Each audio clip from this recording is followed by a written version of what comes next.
মাদারীপুরের কালকিনি উপজেলার বালিগ্রাম ইউনিয়নের দক্ষিণ ধোঁয়াশা গ্রামের মৃত ব্যক্তিকে জীবিত দেখিয়ে জমির জাল দলিল করার অভিযোগ উঠেছে একদল প্রভাবশালী ও স্থানীয় দলিল লেখকের বিরুদ্ধে।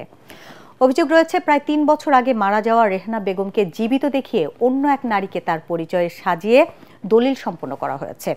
মাদারীপুর থেকে শফিক স্বপনের পাঠানো তথ্য ছবিতে আরও জানাচ্ছেন আশিকুর রহমান।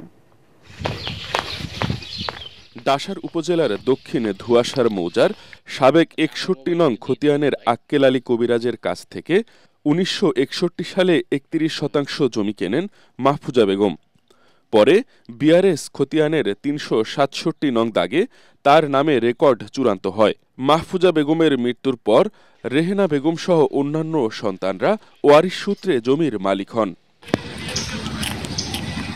রেহেনা বেগম মারা যান ২০২১ সালে, কিন্তু অভিযোগ অনুযায়ী ওই মৃত রেহনা বেগমকে জীবিত দেখিয়ে তার জায়গায় হাজির করা হয় সীমা আক্তার নামে এক নারীকে, যিনি আসলে মৃত রেহনার বড় ভাইয়ের স্ত্রী।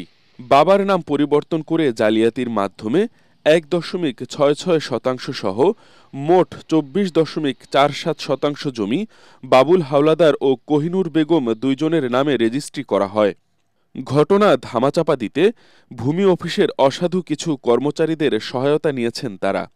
তবে জানাজানি হওয়ার পর এ বিষয়ে ক্ষোভ জানিয়েছে এলাকাবাসী। সেই জমিটা সেই মৃত ব্যক্তির নামে অন্য একজনকে দাঁড় করে, বিশেষ করে আমার যে মামার স্ত্রী, উনি দাঁড়াইছে আমার খালা সেজে, ওনার মাধ্যমে জমিটা দলিল করা হয়েছে।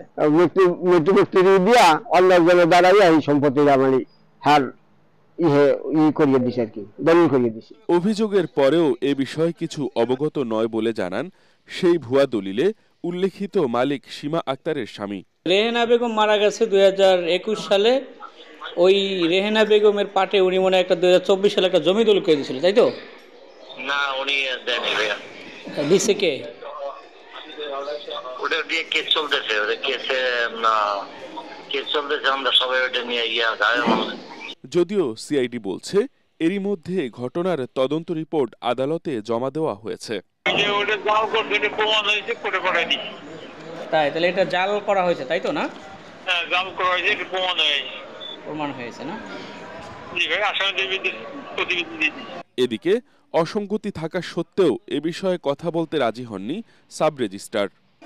আমি এখন শুনেন, আমি শিবচরে জয়েন করতে প্রায় ৪ মাস, ঠিক আছে? আমি কাগজপত্র না দেখে তো কোনো কিছু সম্বন্ধে বলতে পারবো না। তখন তো আপনার আমলে এটা দলিলটা হয়েছে। এখন যে অফিসার আছে ওখানে, আপনি অফিসারের সাথে কথা বলেন, উনি বলতে পারবেন।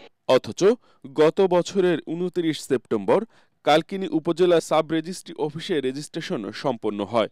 ২৪.৪৭% জমির মূল্য দেখানো হয়েছিল ৩০ লাখ টাকা। Bureau report, ATN Bangla.